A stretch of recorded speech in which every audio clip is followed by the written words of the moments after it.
On était un petit peu la référence au niveau du département, on avait le plus gros quota laitier, on inséminait toutes les vaches, on avait un potentiel à 10 000 kilos, on trayait 3 fois par jour.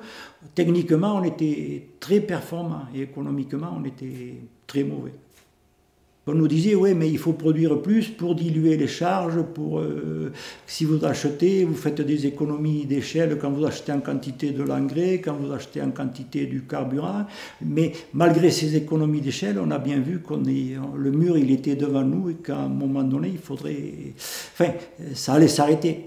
C'était soit quitter l'agriculture, enfin, soit vendre ou quitter l'agriculture pour trouver un autre métier, soit tenter une autre solution.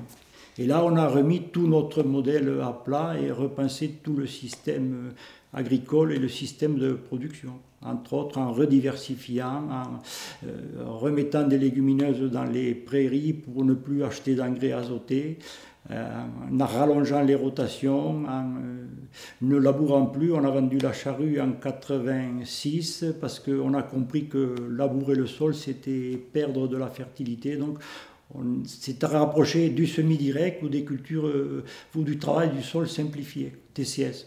Ça a duré 4-5 ans. Ça a été un petit peu difficile au niveau des terres parce que le fait qu'on était dans un modèle intensif, on mettait beaucoup d'engrais azotés, on avait brûlé les terres et quand on est revenu aux prairies, il y avait souvent des mauvaises herbes entre guillemets qu'on voyait. Donc il a fallu relancer la vie microbienne du sol. Enfin, le plus gros problème, ça a été l'agronomie, remettre en ordre le sol pour qu'il soit vivant et qu'il produise.